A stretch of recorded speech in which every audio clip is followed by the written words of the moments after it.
Hola everyone! Magandang araw sa inyong lahat. Maraming salamat at napatambay ka ulit dito sa ating channel. Welcome back sa iyo kung matagal ka nang nakikinig sa atin at welcome sa iyo kung bago ka nating subscriber o kung bago ka nating viewers. Kung ngayon pa lang nasuggest ni YouTube sa iyo itong channel na ito, hello po. Ako po si Mama Mia, ang tagapaghatid niyo po ng kwento. Naway magustuhan yung tumambay dito, magustuhan niyo ang mga kwento natin at imukbang nyo pa yung iba nating mga kwento. At sana sa kwentong ito ay mapapasubscribe kita at mapapaklik ng notification bell para lagi kang updated sa tuwing may bago tayong video na i-upload dito sa ating channel. Ako po'y nagpapasalamat ng lubusan sa inyo dahil sa walang sawa nyo pong pagsuporta ditong ating channel. Maraming thank you. As of recording this video ay nasa 55,300 subscribers na po tayo. Maraming salamat. Halfway na tayo sa ating goal na 100,000. Grabe naman yung goal na yun.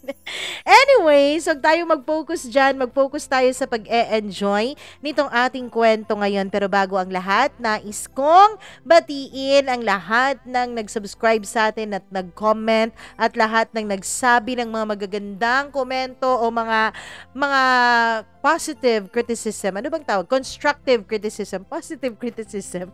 Yun palang tawag doon. Anyways, hi kay Cassie Lynn Piliarca. Maraming salamat sa iyo at shout out daw sa asawa niyang si Kenrail Canoy from Jeddah. Hello po sa mga taga Riyadh and Jeddah. Maraming salamat sa inyo. Selfie Droid. Ayun, yun bang pagkabasa ng pangalan mo? Hello sa iyo. Welcome dito sa ating channel. Mukhang unang-una kong nababasa tong mga pangalan nyo. Ngayon pa lang to ah. Hi kay Gimaras Girl. Thank you girl sa iyong pakikinig. Sabi niya, karamihan raw sa mga babae ay mga matiisin, nilulunok lahat alang-alang sa pag-ibig. It takes time bago niya gisingin ang sarili niya. Totoo naman, hindi lang talaga babae maging yung mga lalaki pag talagang tinamaan ng sobra-sobrang pagmamahal ay nako talaga, nagiging baliw, nagiging tanga, ganun. Hindi mo naman masisisi, lalo pa kung ikaw ang uri ng tao na kapag nagmahal ay bigay todo talaga. Maraming nagsasabi na kapag nagmamahal ka raw, dapat daw tinitirhan mo ng kahit konti yung sarili mo. Pero paano nga ba gagawin yun? Paano nga ba magtira para sa sarili? Paano nga ba hindi magmahal ng buong buo? Lalong-lalo na kung sa unang mga panahon at sa unang mga taon o buwan naman ng inyong relasyon ay talaga naman, nako, napaka-sweet, napaka-caring, lahat na ng positive na bagay andun na. So ikaw naman, 'di ba? Hulog na hulog ang auntie nyo pagkatapos lolokohin lang pala. Sana niloko na lang mula nung umpisa para tapos agad, 'di ba? Para hindi na mas masakit. Mas masakit kasi yung hindi mo naman ganun kamahal nung umpisa pero pinaramdam sa na ikaw lang kaya 'di ba nabuwag lahat ng mga walls, ng mga boundaries na ginawa mo, nabuwag lahat ng mga reservation mo sa sarili mo. Tapos ang ending lolokohin ka lang at sasaktan. Sarap kurutin sa singit. Charot. Anyways, hello kay Emily Aceres. Maraming salamat. Shout out sa inyo. And kay Jack Palalios, maraming thank you, Jen. Jessica Cruta, thank you. At stress reliever mo ako sa araw-araw, watching from Kuwait. Actually, kayo din po ang stress reliever ko dahil naiisip ko na maganda pala talaga na gumawa ng mga kwento dahil maraming tao na mag-record ng mga kwento dahil maraming tao ang nai-inspire. Thank you po. Hello kay Giovanni Daganato. Giovanni Daganato, shout out daw kay Junel. At sa kuya niya na si Pacholo. Hi po. Hi kay Quick Thinker. Maraming salamat. Chazi Chai. Ray Tudao. Hi Ray. Maraming salamat sa inyo. Dingdong Makasyo, thank you so much po sa inyong pakikinig at sa walang sawang pagsuporta nitong ating channel. Kayo po talaga ang backbone nito dahil kayo ay laging nandyan at sumusuporta sa atin. Richil Gilyal nga, maraming salamat sa iyong pakikinig girl. Sa lahat po ng mga magbi-birthday, magbi-birthday at sa lahat po ng mga magsa-celebrate ng kanilang anniversary, Happy anniversary po at happy birthday po sa inyong lahat. Ayun. Ngayon pala ang 25th anniversary Nina Marites Laureta Yante at sa asawa niya. Ayun, happy anniversary sa inyo. Evangeline Bautista, maraming salamat. Gretchen Balbalosa, thank you so much sa inyong pakikinig. At hello din, nasan pa ba yung mga screenshot natin? Marami tayong screenshot eh. Hello rin kay Kimberly115, salamat po. And sa anak niyang si Andrea at si Aiken, thank you. Gloria Havillonar, maraming salamat. Chin Tricia Aureliano, thank you so much Chin Tricia Aureliano sa iyong pakikinig at sa pagbabahagi mo ng iyong kuro-kuro sa ating mga kwento. Maraming salamat. Leonie Hiso, thank you din sa iyo. Gladys Bakbak, maraming salamat Gladys. Marilyn Castillo, Arda Bebragais, thank you sa iyo. Jams Lady Rider, maraming salamat sa iyong pakikinig at sa lahat po ng ating mga tagapakinig. Carmela Moreno, maraming salamat po sa iyong pakikinig at walang sawang pagsuporta nitong ating channel. And sa mga bago pa po nating subscriber, yes po, pwede po kayong mag-comment para ma-shoutout din po kayo. Kung hindi man kayo agad ma-shoutout, huwag kayong mawala ng pag-asa dahil marami pa tayong kwentong i-upload at marami pa tayong kwentong i-record. Kaya may pag-asa pa na mabasa ang inyong mga pa-shoutout. Okay? Huwag na nating patagalin at simulan na natin ang ating kwento ngayong araw dahil alam kong excited na kayo. Andito na po ang programang lagi niyong inaabangan, ang Dear Mama Mia. Naniniwala ka ba sa greatest love? Naniniwala ka ba na yung greatest love mo ay ang isang taong hindi mo makakatuluyan? Paano nga ba magiging masaya kung ang greatest love mo ay hindi mapapasayo? Dear Mama Mia, magandang araw sa inyong lahat at sa lahat po ng nakikinig ngayon sa kwento ko. I am writing this story as a way para po mag-let go sa mga bagay-bagay. Para po i-let go ko na siya ng tuluyan. He was my greatest love. And he was also my greatest heartache, my devastating heartbreak, and my greatest lesson in love and in life. Mama Mia, month of July po, nung magkakilala kaming dalawa. Hapon na po yun, nung una ko siyang makita. Classmates kaming dalawa sa PE class namin. Ako po itong babaeng weird and dork looking. Hindi po talaga ako nagsa-stand out. I guess, never naman talaga akong nag-stand out sa kahit na anong bagay sa buhay ko. Hanggang sa na-notice ko siya, Mama Mia. Hindi ko siya napansin dahil sobra niyang attractive. Napansin ko siya dahil sa babaeng kanyang nililigawan. Yung babae kasing nililigawan niya, Mama Mia, ay ang isang babaeng kailanman ay hindi ko rin makakalimutan sa buong buhay ko.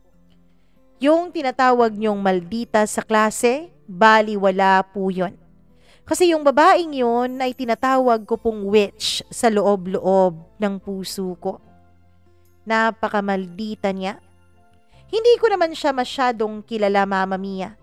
Kaya siguro binabase ko lang ang pang-judge ko sa pagkatao niya sa nakikita kong mga actions niya. Hanggang sa nung practice day nga namin sa cheerleading noon, Mama Mia, yung babaeng yun ay pinahiya ako sa harap ng maraming tao. Pinahiya niya ako ng walang pakundangan. Ang totoo kasi niyan, Mama Mia, hindi ko talaga gusto ang pagsasayaw. So para talaga akong palakang sumasayaw, Mama Mia. Ako yung definisyon ng dalawang kaliwang paa. Hindi talaga ako marunong magsayaw. Mas gugustuhin ko pa na mag-drawing na lang o di kaya ay kumanta. Wag lang talaga yung pasayawin ako, lalong-lalo na sa harapan ng maraming tao. Pero nung practice na yun, Mama Mia, ay pinahiya ako ng babaeng yun.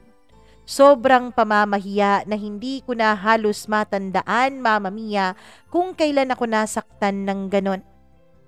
And he was kind enough na pigilan ng pamamahiya at ang pambubuli sa akin ng babaeng yun. Mama Mia, siguro iniisip ko lang pero nung time na yun, pakiramdam ko ay ginawa niya yun bilang pagtatanggol sa akin. Ginawa niya yun bilang pabor sa akin. Mama Mia, itago niyo na lamang ako sa pangalang Irene. At yung lalaking yun ay itago na lang natin sa pangalang Daniel.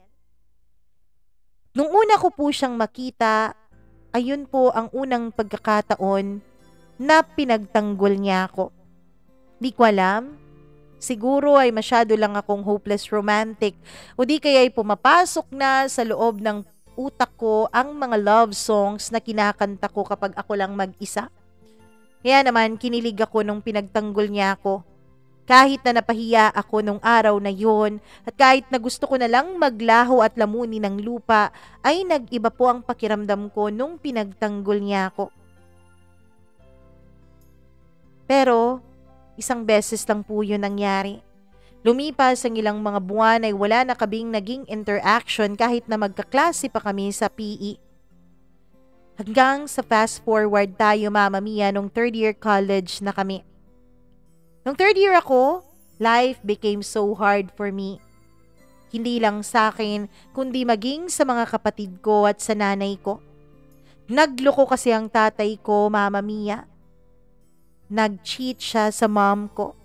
May iba siyang babaeng kinalolokohan. At sa sobrang pagkaloko niya dun sa babae niya, ay iniwan niya kami para sumama doon. Ewan ko ba? Kung talagang minahal yun ng papa ko, o kung talagang lust lang ang nararamdaman niya sa babaeng yun. Pero hindi ko talaga lubos maisip paanong magkakaroon ng mga lalaking tulad ng papa ko. Mga lalaking mas pipiliing mag-cheat, mas pipiliing pabayaan ang pamilya, mas pipiliing magutom ang mga anak, masunod lamang ang kate ng kanilang mga katawan. Meron talaga sigurong mga lalaking ganon, Mama Mia. Kaya naman nung iniwan kami ng papa ko, we were all devastated. Especially ako, Mama Mia. Ako po ang panganay sa aming magkakapatid. Idol na idol ko rin noon ang papa ko. Sinasabi ko pa noon sa sarili ko na kung magkakaroon man ako ng lalaking mamahalin, sana ay katulad ng papa ko. Kaya lang Mama Mia, nung magloko nga ang papa ko sa mama namin, dun ko naisip na ayoko pala ng lalaking ganon. Ang mama ko po ay sobrang naging down dahil sa sobrang sakit na nararamdaman ng puso niya. Siguro nga, Mama Mia, dahil sinasabi ng mama ko na mahal niya ang papa ko. Kaya naman, halos madurog siya into million pieces nung iniwan nga kami ng papa ko. And since ako naman talaga ang panganay, ako ang kailangang gumawa ng damage control. Iba kasi talaga kapag panganay ka, Mama Mia. Kapag nasira ang barko ninyo ng inyong pamilya, ikaw talagang kailangang tumayo. Ikaw talagang kailangang mag-take ng responsibility na iniwan ng mga magulang mo. Actually, Mama Mia, ginawa ko po ang lahat mapanatiling buo lang ang pamilya namin. Nagmakaawa ako ng sobra sa papa ko. Sobra akong nagmakaawa sa kanya na wag niya kaming tuluyang iwan, na wag niyang tuluyang sirain ang pamilya namin. Pero hindi man lang nakonsensya ang papa ko. Ni hindi man lang siya nag-respond sa ginawa kong pagmamakaawa sa kanya, Mama Mia. Alam mo ba ang pakiramdam ko noon? Pakiramdam ko hindi ako enough. Pakiramdam ko hindi kami enough na rason ng mga kapatid ko para panatilihing buo ng mga magulang ko ang pamilya namin. Mama Mia, my dad was the greatest man sa mga mata ko noon. Siya po ang idol ko mula pagkabata. Pero nung nagmakaawa na ako sa harapan niya, pero hindi pa rin siya umimik at sinabi niyang hindi na niya talaga mahal ang mama namin. At sinabi niyang hindi na siya masaya sa pamilya namin. That time, Mama Mia, parang lahat sa mundo ko ay gumuho. Parang nabasag ang mundo ko. Parang nabasag ang ilusyon ko. Mama Mia, kailangan ko pong tumigil sa aking pag-aaral that time. Wala na kasing katuwang ang mama ko sa panggastos naming magkakapatid. Dahil oo, naging sobrang iresponsable ang papa ko, Mama Mia.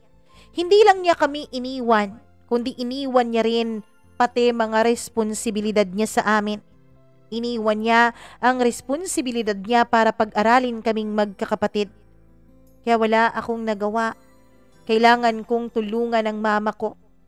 Hindi ko nga alam, Mama Mia, kung bakit hindi sumagi sa isip ko noon na kasuhan ng papa ko para man lang bigyan niya kami ng sustento bilang kaniyang mga anak. Ang ginawa ko noon ay nag-apply ako ng trabaho bilang isang call center agent. At Mama Mia, kahit na broken kami, magkakapatid at ang mama ko, ay pinilit naming bumangon. Pinilit naming tumayo mula sa pagkakabaon namin sa lupa dahil sa pangiiwan ng papa namin sa amin. Little by little ay nakakapundar na rin kami ni Mama. And later on, Mama Mia, ay nakabangon na rin siya sa kanyang mga paa. Kahit na nasasaktan pa rin siya, kahit na nahuhuli ko pa rin siya tuwing gabi na umiiyak mag-isa sa kwarto niya, ay nakikita ko pong napaka-strong ng mama ko. Pinipilit niyang tumayo, Mama Mia. Pinipilit niya kaming panindigan na magkakapatid. Hanggang sa isang araw ay sinabi niya sa akin na bakit hindi raw ako kumuha ng panibagong kurso at bumalik ako sa pag-aaral ko. Oo, kumuha ako ng panibagong kurso kasi napaka magastos po na mag-engineering. Finally, Mama Mia, kahit na ganoon ang payo sa akin ng mama ko dahil gustong-gusto ko po ang kursong yun ay pinag-ipunan ko talaga. Hanggang sa finally ay nakapag-enroll ulit ako sa parehong kurso. Months later, Mama Mia, ay nag-reach out po ang papa ko sa amin. At first, ayoko na talagang makipag-communicate sa kanya. Ayoko na talagang papasukin pa siya sa buhay namin. Kasi nga, pakiramdam ko hindi lang naman siya nagloko sa mama ko. Pakiramdam ko kaming lahat ay niloko niya. He cheated on us. Pagkatapos ay binaliwala pa niya ang mga pakiusap ko sa kanya noon. Masakit pa rin kasi talaga, Mama Mia. Pero ewan ko ba? Ewan ko ba kung bakit ang mama ko ay parang baliwala na lang sa kanya yung mga hirap na pinagdaanan namin dahil sa pangiiwan sa amin ng papa ko. Still, Mama Mia, tinanggap ulit ng mama ko ang papa ko. Wala eh. Ganun talaga siguro kapag mahal mo masyado ang isang tao. Hindi ko naman masisisi ang mama ko. Papa ko pa rin naman siya kahit pagbali-baliktarin ko pa man ang mundo. So I tried my best, Mama Mia. I tried my best to revive my love for my papa. When I went back to studying na, things got all messed up. Away ng away pa rin ang parents ko all the time and it is affecting all of us. Kaya naman I decided to continue my work kasi needed. Nag-stop na kasing mag-work ang papa ko. He doesn't want to work back again, which left my mom to shoulder everything around the household. Mahal ko ang mama ko. Ayokong nagsasuffer siyang mag-isa. So ayun na nga, I decided to continue my work. I decided, Mama Mia, na tulungan ulit ang mama ko. And had to change course kasi nga, sabi ng mama ko at totoo naman siya, masyadong magastos ang engineering. I switched to a business course. I juggled school and work pretty well, Mama Mia. Until I was selected to be a representative sa school na pinapasukan ko. Kailangan kong mag-participate with several competition and had good results. Life was hard that time, Mama Mia, pero I was happy. Kasi nakukuha ko pa rin na maging representative ng school kahit sa hirap ng buhay at sa hirap na pinagdadaanan ko. Year 2019, Mama Mia, month of January, pababa na ako noon from my accounting class papunta sa org office namin when I suddenly saw him again. Itago na lang natin siya sa pangalang Daniel. Daniel was walking towards the canteen at ako naman I was walking down the stairs papuntang canteen kasi malapit sa canteen ang org office namin. Then habang naglalakad kaming dalawa ay nagtagpo ang aming mga mata. Hindi ko alam, Mama Mia, pero totoo pala yung mga nasa movie at totoo pala yung sinasabi ng ibang tao na para bang may slow-mo effect, chineme, kapag nakita mo na ang taong mamahalin mo. It happened. I don't know why, pero it happened, Mama Mia. It happened talaga ang slow-mo para sa akin. Then para mawala yung awkward, I said, "Uy, hi." Kasi nga kilala ko siya, 'di ba? Classmate ko siya dati. And then he smiled really warm. And then I proceeded sa org office namin. Right after that day, Mama Mia, ay bigla niya akong minessage sa Facebook. "Hi, ikaw ba yung kanina?" Tanong niya. Then I replied with an awkward, "Oo, ha ha ha." Then dun po nag-umpisa ang conversation naming dalawa. Ang daming nangyari throughout the span of 3 months, Mama Mia. Lagi niya akong mini-message, lagi niya akong kinakamusta. Hanggang sa naging komportable na kaming maging magka-chat sa isa't isa. We would play Dota together. Everything was cozy and warm sa aming dalawa. Hindi ko alam pero I fell in love with him. Kasi nga cozy kami, walang ilang factor. Kumbaga, Mama Mia, masyado kaming komportable sa isa't isa. And then one day, nakita ko po ang post niya sa IG o sa Instagram na may picture ng girl siyang pinost. Alam mo ba, Mama Mia, na heartbroken ako noon kahit na wala namang kami, kahit wala namang formal na usapan sa pagitan naming dalawa. In-unfollow ko siya sa Facebook pagkatapos ay inan-install ko ang Instagram ko. Nag-turn off din ako ng chat ko sa FB para hindi niya makita kung online ako. He would still message me, Mama Mia, pero hindi na ako nagbabother na i-message pa siya ulit. Until one day, he messaged me. "Hoy, alam ko online ka." Nashock ako noon, Mama Mia, at bigla ko siyang nireplyan ng ha. Sabi na, "Online ka talaga eh. Okay ka lang? Ang tagal-tagal mo nang hindi nagre-respond ah." "Ay sorry, na busy lang," sagot ko. "Grabe naman yan, sobra sa 1 month talaga ang kabisihan mo. Grabing pagkabisi yan ha, para hindi ka talaga makapag-reply."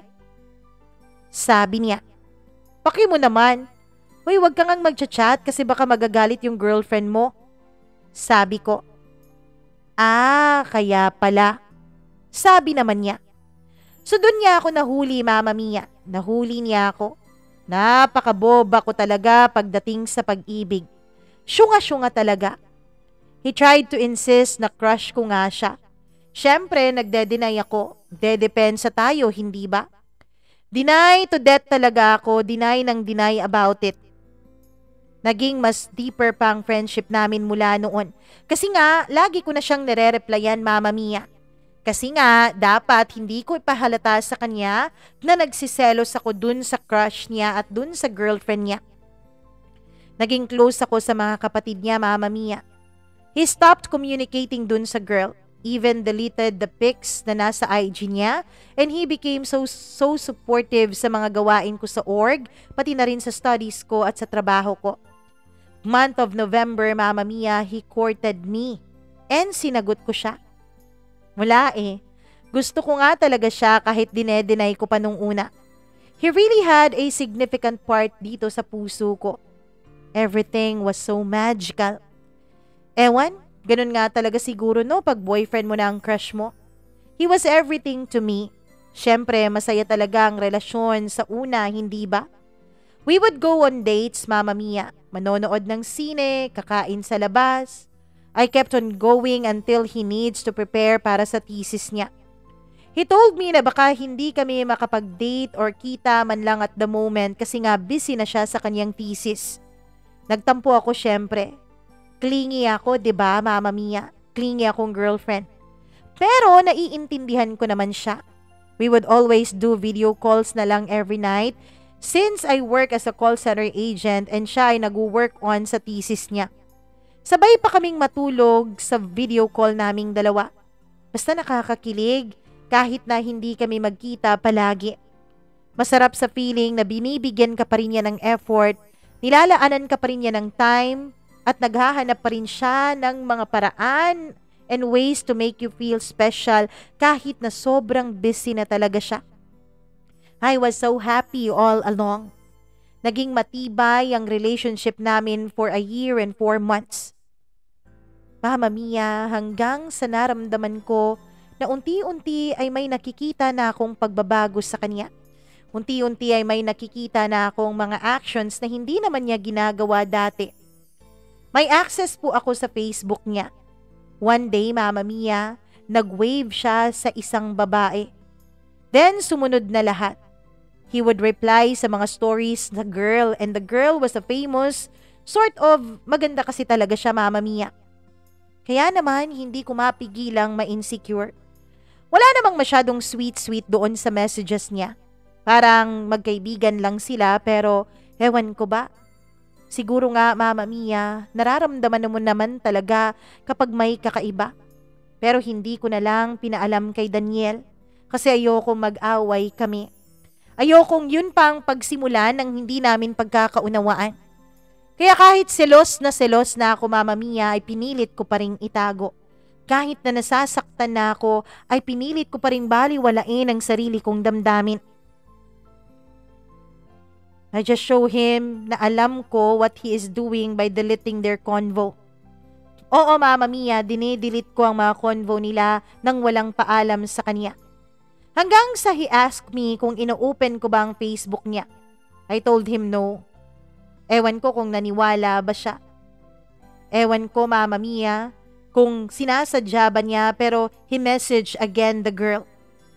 They would message back and forth and I got fed up and siguro, Mama Mia, sa sobrang galit ko, kahit na ayoko ng confrontation, kahit na takot akong ikumpronta siya, ay nagawa ko pa rin. Kasi nga, sobra na.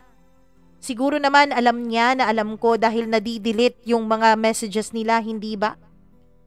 Pero gaya nga ng inasahan ko, Mama Mia, nung kinumpronta ko siya ay nagalit siya sa akin.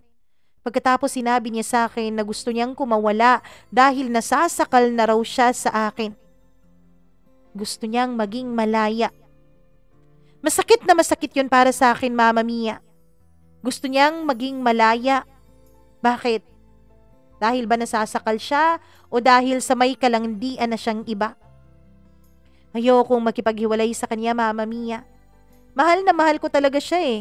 Kaya kahit na may kalandian siyang iba, hindi ko pa rin magawang hiwalayan siya.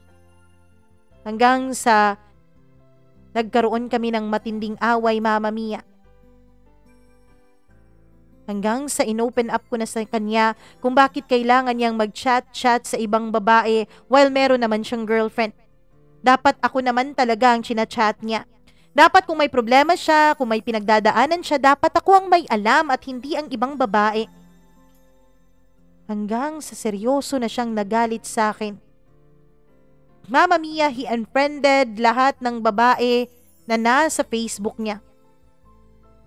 Para daw matahimik ang kalooban ko. Blinak niya lahat. Pero hindi naman yun ang point ko, Mama Mia. My point is, tinatanong ko kung bakit kailangan niyang makipag-flirt sa iba. Kung meron naman siyang girlfriend na. Pero Mama Mia, galit lang ang sinasagot niya sa akin. Lagi niyang sinasabi sa akin na praning lang ako, na insecure lang ako. Kaya sinubukan naming wag nang pansinin ang topic na yon. Sinubukan naming ayusin ang problema namin. Nagsorry siya sa akin, Mama Mia. Sinabi niya na hindi raw niya sinasadya na gawin ang mga bagay na yon. Siguro ay naghanap lang talaga siya ng fire, naghanap lang talaga siya ng spice sa buhay niya. Pero kahit na nagsorry na siya, kahit na pinatawad ko na siya, Mama Mia, ay naramdaman ko pa rin na parang may coldness pa rin sa kanya. Pero hindi ko na lang pinahalata. Hindi ko na lang kinumpronta ang nararamdaman ko. Hanggang sa lumipas ang ilang mga araw ay bumalik naman siya sa pagiging good partner sa akin. Ever since that time, Mama Mia, ay nagkaroon na talaga kami ng mga matitinding ups and downs sa relationship namin. Mga problema na kung minsan ay sa aming dalawa lang, kung minsan naman ay mga family issue, work issue, Sometimes saltik sa mga ulo, sometimes problemas sa barkada, at kung ano-ano pa na hindi naman maiiwasan na maapektuhan ang relasyon naming dalawa. Until one day, Mama Mia, I became a streamer. Supportive siya masyado doon. I feel so happy, Mama Mia, kasi I can do anything I like. I can do the one thing I like most, playing games while earning money. Oo, nagpapatuloy pa rin naman ako sa pagtatrabaho ko. There were times, Mama Mia, na nagagalit siya sa mga nagko-comment sa live ko. Nagagalit siya sa mga gustong makipag-flirt sa akin sa live ko. Siya ang nagre-reply doon at sinasabing mag-back off silang lahat kasi nga boyfriend ko siya.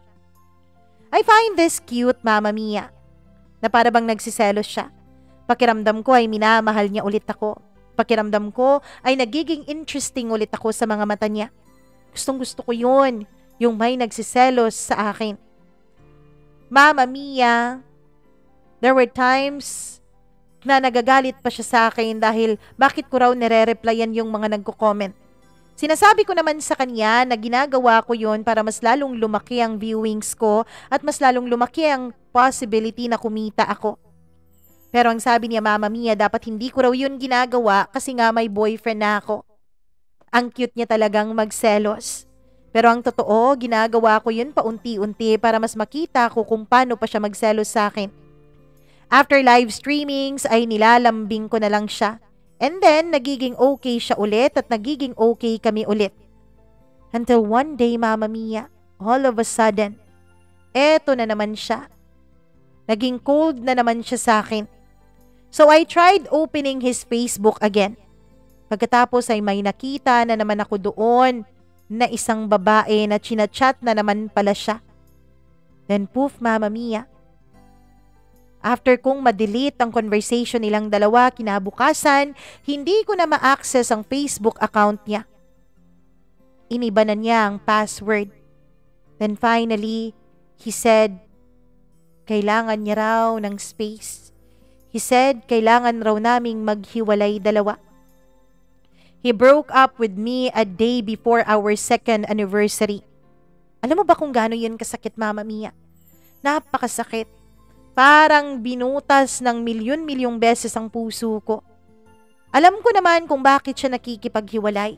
Nakikipaghiwalay siya sa akin para tuluyan na siyang makipaglandian dun sa babae niya sa Facebook. Ngayon naiintindihan ko na kung gaano kasakit ang nararamdaman ng mama ko. Kung gaano kasakit ang naramdaman niya nung niloko siya ni Papa. Sobra pala talagang masakit, Mama Mia. Para bang buong pagkatao mo ay wala ng kwenta. Para bang buong pagkatao mo ay gusto mo na lang matapos lahat. May live streaming ulit ako nung araw na yon. Mama Mia, kahit na hindi ko kaya, kahit mentally ay nagbe-breakdown ako, ay kailangan kong gawin yon. Kailangan kong gawin yon kasi kailangan ko ang pera doon para masuportahan ang pamilya ko pati na rin ang pag-aaral ko. I tried to play good. I tried to entertain my viewers pero sadya palang napakahirap mag-function, Mama Mia. Napakahirap mag-function kapag ikaw ay broken-hearted. Hindi ko talaga kinaya. I broke down sa live, Mama Mia. Umiyak ako ng umiyak sa live video ko at nakita niya yon. Alam kong nakita niya yon, Mama Mia, kasi nakita kong nagwa-watch siya ng live ko noon. Iba kasi talaga yung feeling, like I had so many questions to ask. Na para bang butas-butas ang puso ko, na para bang ang buong puso ko ay nabasag sa sahig at wala man lang gustong kunin yun at buuin ulit. Mama Mia, gusto kong sabihin lahat ng tanong ko dun sa live ko. Gusto kong itanong dun sa live ko kung bakit niya nagawa sa akin yun, pero I can't. Kasi hindi pwede. Hindi pwedeng makita at malaman ng mga viewers ko kung anong totoo. I need to pretend to be happy and jolly while dying inside. Kahit na umiiyak ako noon sa live stream, Mama Mia, ay sinabi ko naman sa mga viewers ko na umiiyak ako sa sobrang tuwa. Nag-iimbento na lang ako ng mga accomplishments kahit na hindi totoo. Kahit na yung mga dati ko pang accomplishments ay sinasabi ko dun sa live stream ko para maniwala sila na tears of joy yung ginagawa kong pag-iyak. Hanggang sa nairaos ko rin naman sa awa ng Diyos yung live stream na yon. Mama Mia, hindi na ako nag-try na makipag-usap sa kanya. I deactivated my messenger that time. Nade-deactivate pa kasi noon ang messenger. Then I reactivated it back kasi hindi ko matiis. Marupok kasi talaga si ate mo, girl. Sorry naman.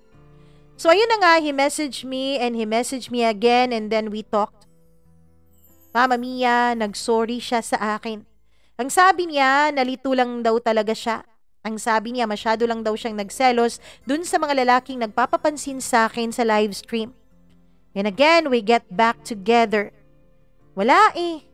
Mahal ko nga talaga yung tao kaya naiintindihan ko ang ginawang pagtanggap ulit ng mama ko sa papa ko kahit na naging tamad na ito nung bumalik sa amin matapos nitong magloko. Ganun talaga siguro kapag super mahal mo ang isang tao. Hindi mo na namamalayan na sa pagmamahal mo sa kanya ay nalilimutan na pala o nalilimutan mo na palang mahalin ang sarili mo. Nalunod na ako sa thoughts na mahal ko siya. Nalunod na ako sa kagustuhan na ayokong mawala siya, na hindi ko kayang wala siya sa buhay ko. Mama Mia, hindi ko na nararamdaman na hindi ko na pala minamahal ang sarili ko kasi puro na lang siya. Siya na lang ang naging sentro ng buhay ko. Lahat na lang ng gagawin ko kailangan kong i-consider ang mararamdaman niya. Lahat na lang ng gagawin ko ay kailangan kong i-consider kung ano ang magiging epekto nito sa kanya. In short, siya na ang naging sentro ng universe ko. Siya na ang naging mundo ko. Siya na ang naging buhay ko. At hindi ko nakakayanin kung wala siya sa tabi ko. Kaya kahit na niloko niya ulit ako ay tinanggap ko pa rin siya. Kinalimutan ko ang panlulokong yun. Kahit na maliit na ang paningin ko sa sarili ko noon. Mama Mia, after niyang mag-apprentice ay he needs to review para sa board exam. He thought of going to another place, Mama Mia, sa may Central Visayas to review. And ako, Mama Mia, ay naramdaman ko ang sobrang sakit sa puso ko. Magiging napakalayo na niya sa akin. Gusto kong umayaw, gusto kong tumutol, Mama Mia, pero hindi ko ginawa. Mahal ko siya. Sobrang mahal na mahal ko siya. Kaya ginawa ko ring pangarap ang mga pangarap niya. Ginawa ko ring goals ang mga goals niya. Ayokong isipin niya na ako ang magiging hadlang sa kanyang pangarap.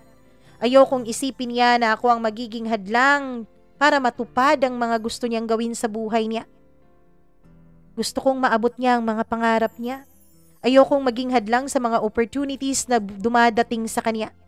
I want him to be happy. So support lang ako sa naging desisyon niyang yun.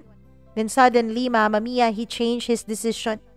Nag-review siya 4 hours away from our city na lang. He was with his batchmates naman kaya panatag ako. May tiwala ako sa kanya eh. After all the things he did, after all the cheating he did, I was still hopeful, Mama Mia, and supportive and pure for him. I helped him out, forwarding reviewers and having quizzes with him para ma-prepare siya for the big day. He was also the first man na inalalayan ko ng devotional prayers. I would schedule up devotional masses for his review and exam every week. I also go to church and pray for his success because I know this is so important para sa kanya. Nakakalimutan ko na ngang ipag-pray ang sarili ko, Mama Mia eh.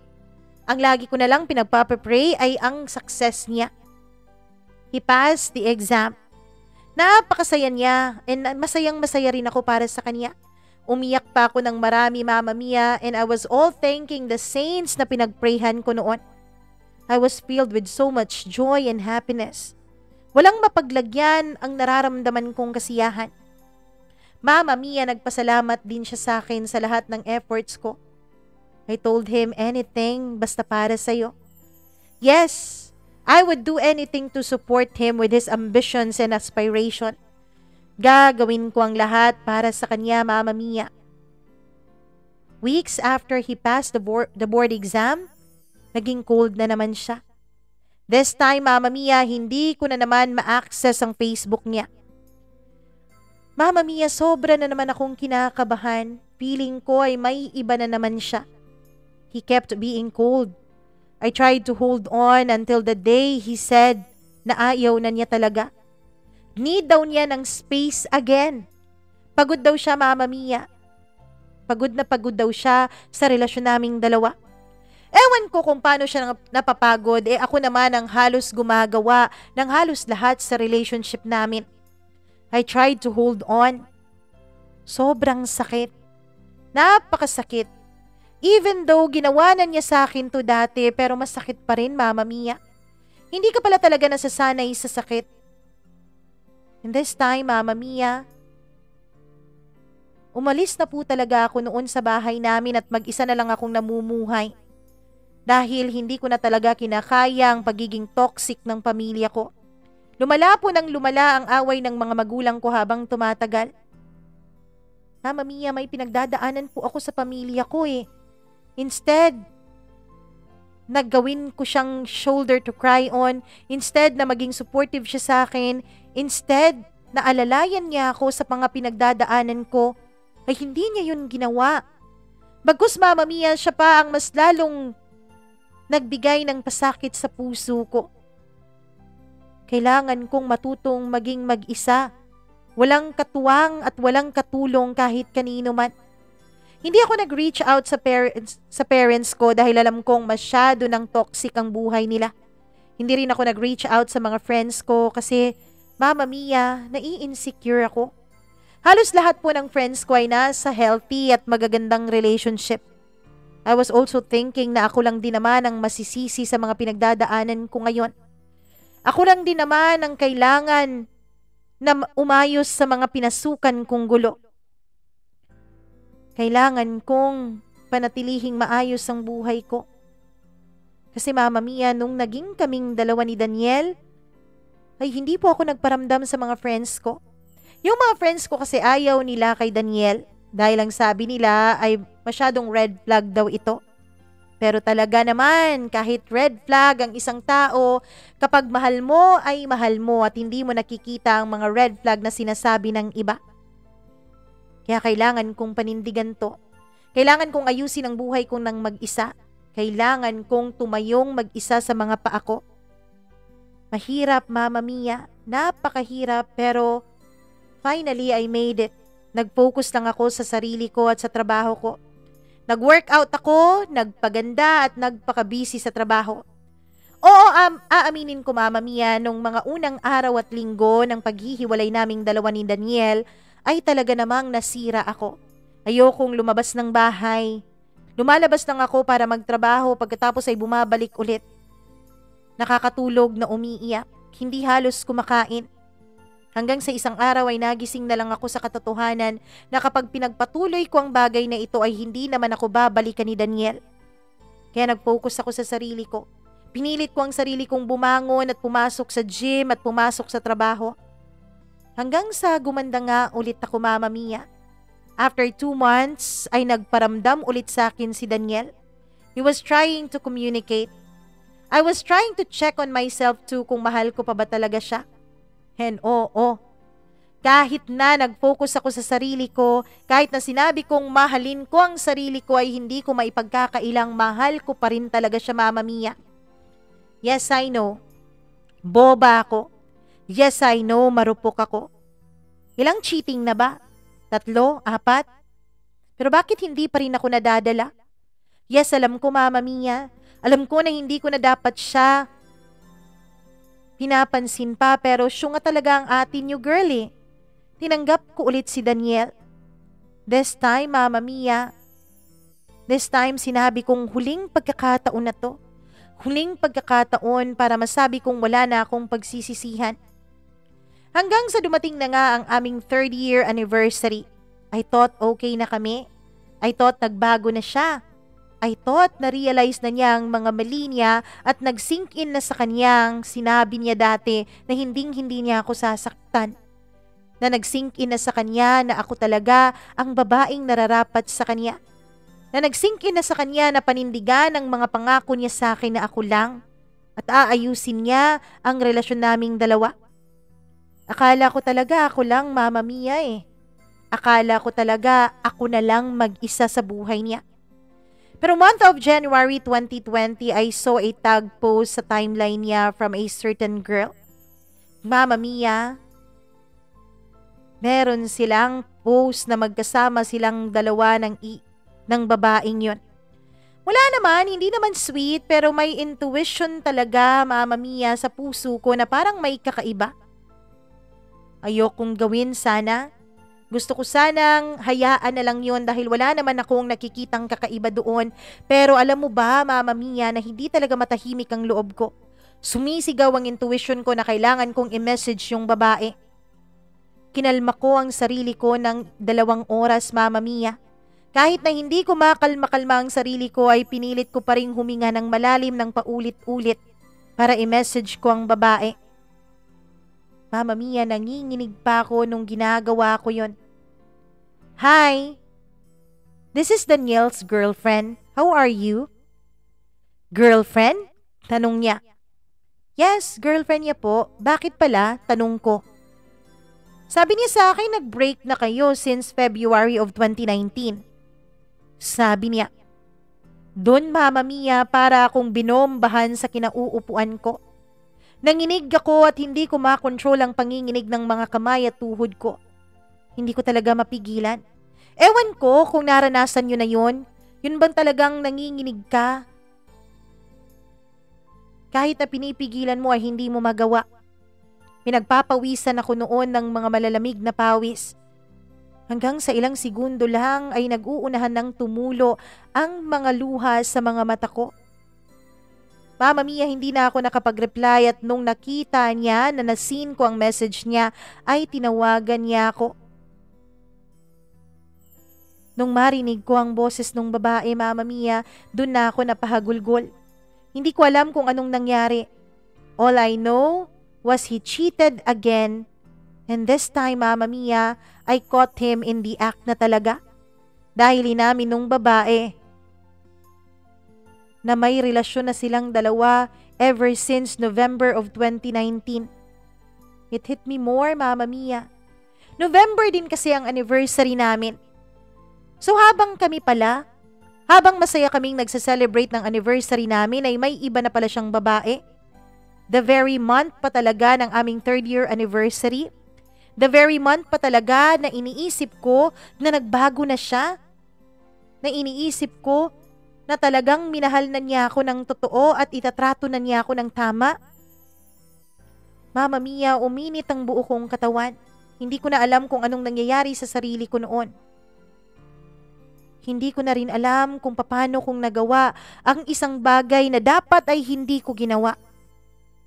What I did, Mama Mia, is nagmakaawa ako dun sa babae. Nagmakaawa akong iwan niya si Daniel. Sobra akong nagmakaawa sa kanya, Mama Mia, na iwanan niya si Daniel, na hiwalayan niya dahil hindi ko kayang mawala si Daniel sa buhay ko. Nakakahiya. Nakakahiya na naaawa ako sa sarili ko. I was begging another woman to leave him. Mama Mia, mabait din naman yung babaeng yun. Sinabi niya sa akin na oo, iiwanan daw niya si Daniel.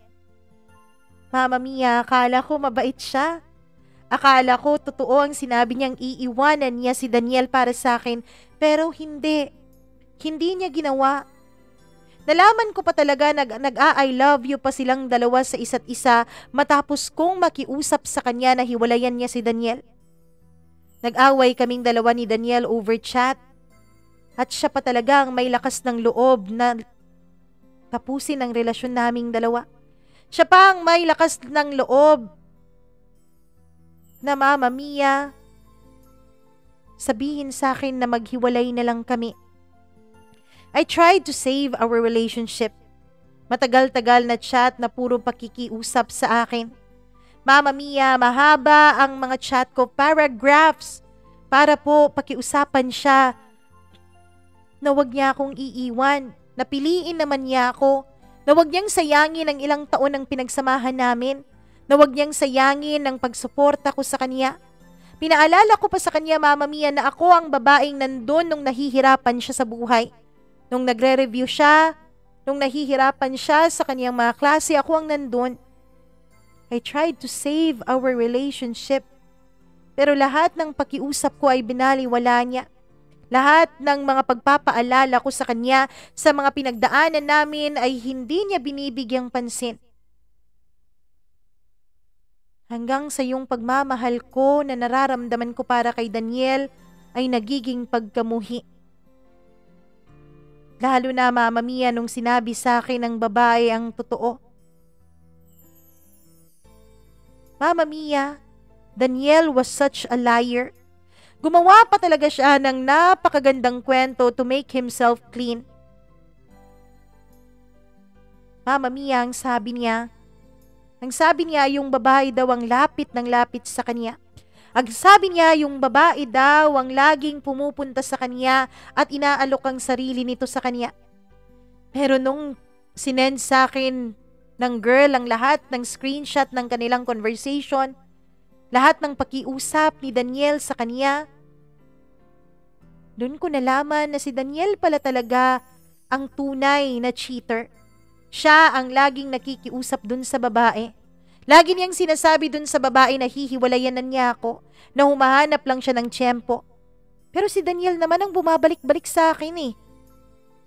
Kaya napaka-liar niya. Napaka-well-fabricated ng mga storya na binibigay niya sa akin at dun sa babae niya.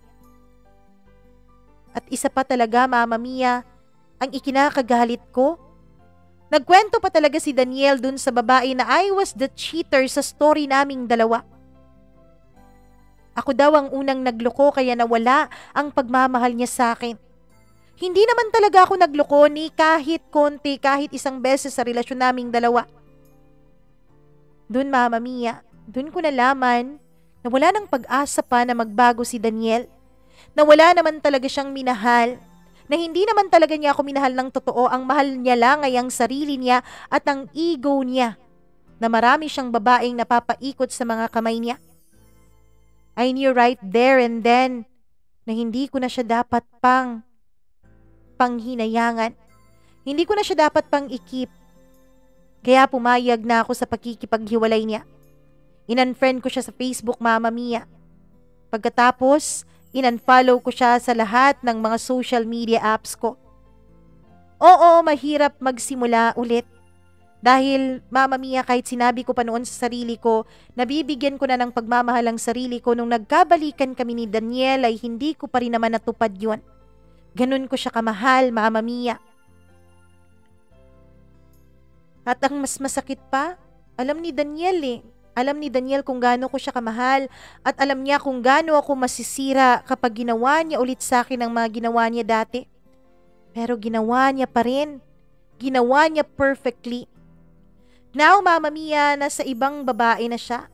Nasa ibang kanlungan na siya at pinangangalandakan pa niya talaga. I know na nagmumukha akong bitter ngayon sa pag-share ko sa kwento ko. Pero this is my truth, Mama Mia. Ang totoo niyan, Mama Mia, ay nahihirapan pa rin akong mag-move on ngayon. Inaatake pa rin ako ng anxiety ko. May mga pagkakataon na akala ko okay na ako, na akala ko maayos na ang lahat. May mga pagkakataon na nakakangiti na ako, nakakasama na sa mga kaibigan ko. May mga pagkakataon na pakiramdam ko ay kayang-kaya ko nang i-conquer ang lahat. Pero Mama Mia, darating din naman ang isang araw na bigla na naman akong maiiyak. Bigla ko na namang maaalala ang lahat. Bigla ko na namang maiisip kung bakit ginanon ako ni Daniel. Sa mga nag-cheat ngayon, alam nyo ba, yung mga niloloko ninyo? Akala nyo ba na kapag niloko nyo lang sila, isang sorry nyo lang ayos na? Akala nyo ba na kapag niloko nyo sila, nasaktan lang sila? Hindi. Lagi naming kinu-question at tinatanong ang mga sarili namin kung ano bang mali sa amin, kung san ba may kulang sa amin, kung san ba mas naging magaling sana kami para hindi kami iniwan at hindi kami ipinagpalit sa iba.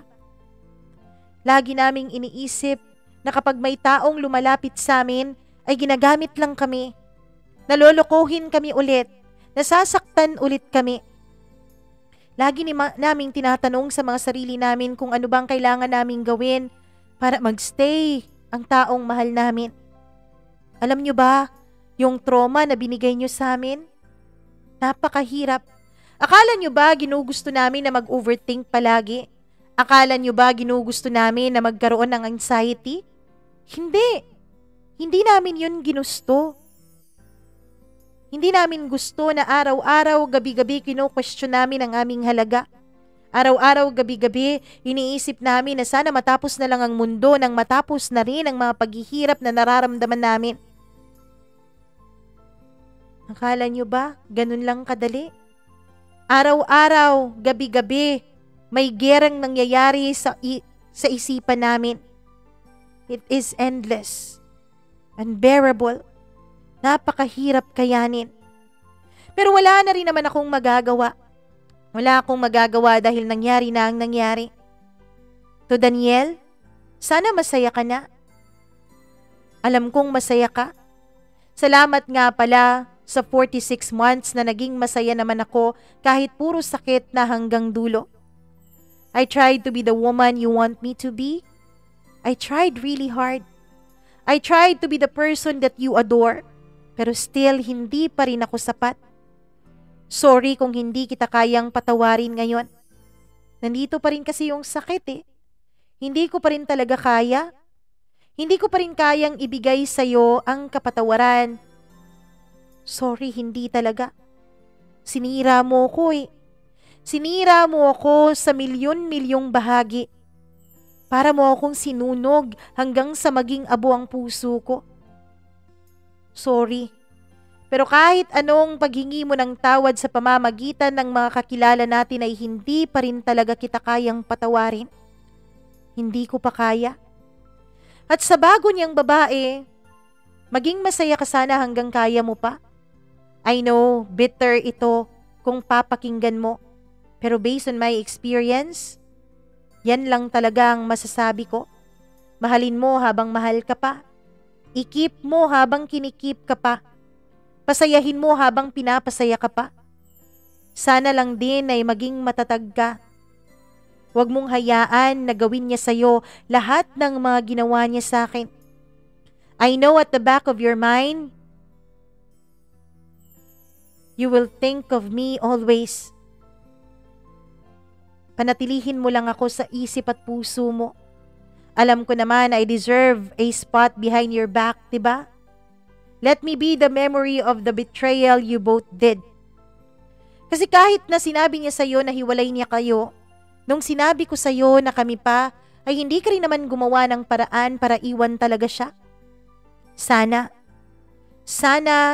andyan ako palagi sa isipan niyo. Sana ako yung multo na laging mumultuhin yung relasyon ninyo. Sana multuhin ka lagi ng pag-iyak ko nung tinawagan kita. Nung tinawagan mo rin ako. Sana maging multo niyo ko. Sana dumating ang araw na maramdaman niyo rin lahat ng sakit na pinaranas niyo sa akin. Alam ko, Mama Mia, masyadong bitter ang mga wishes ko pero hindi niyo rin naman siguro ako masisisi na hilingin yun, di ba? Sobra akong nasaktan. Sobra akong nawasak. Sana mawasak din sila kagaya ng pagkawasak ko. Sa lahat ng mga nakikinig ngayon sa storya ko, gusto ko lang sabihin sa inyo na hanggang ngayon, sinusubukan ko pa ring ayusin ang sarili ko. Sinusubukan ko pa ring gamutin ang mga sugat na idinulot nila sa akin. I know, it will take a really, really long time. Pero alam kong magiging okay rin ako. Alam kong magmo-move forward din ang buhay ko. Sabi nga nila ay may 3 kinds of love. First love, greatest love, and true love. Daniel was my first love, pero siya rin ang greatest love ko. I think I will find my true love soon. Pero this time, alam kong kailangan ko munang maging maayos. Kailangan ko munang ayusin ang sarili ko. Sana kapag dumating siya, ay kaya ko nang mahalin siya at mahalin din ang sarili ko. Sana kapag dumating siya, kaya niyang alisin lahat ng sakit at lahat ng masasamang alaala na meron ako sa pag-ibig. Hanggang dito na lamang po, Mama Mia. Lubos na gumagalang, Irene.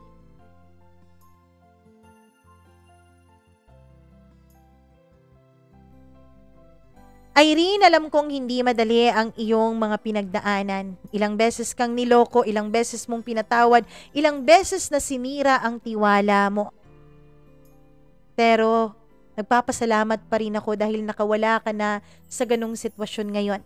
Sana baunin mo ang aral na nakuha mo mula sa naging relasyon ninyong dalawa ni Daniel. Sana maging maayos ka na rin at sana tuluyan ng maghilom ang mga sugat na dinulot niya sa puso mo.